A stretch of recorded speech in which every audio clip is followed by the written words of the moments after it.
It's Sybil Wilkes with what you need to know. Today is, believe it or not, the 1st of July, 2020.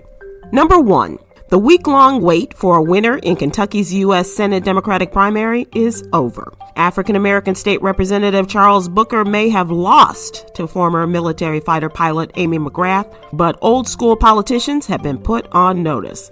A change has come, and politics is moving from the street corners to the city, state, and nation's capitals. Amy McGrath will face Mitch McConnell in the November general election for Kentucky's U.S. Senate seat.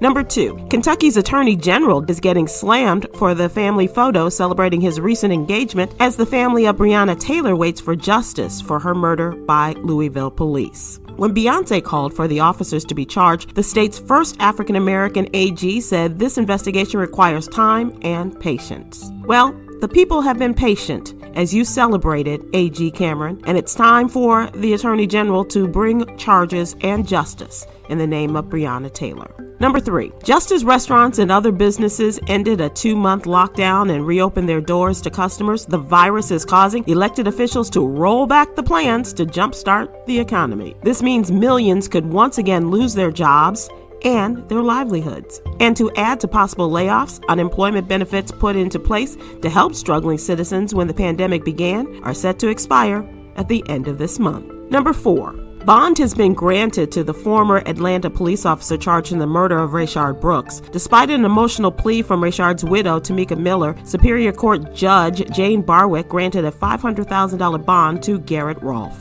Several conditions were added to his release, including a requirement to wear an ankle monitor, a 6 a.m. to 6 p.m. curfew, no firearms, and no contact with other police officers. Number 5, Kavon Chisholm and his 13-year-old son and partner, Kamari, are on a mission to empower African-American teens with finance and investing knowledge.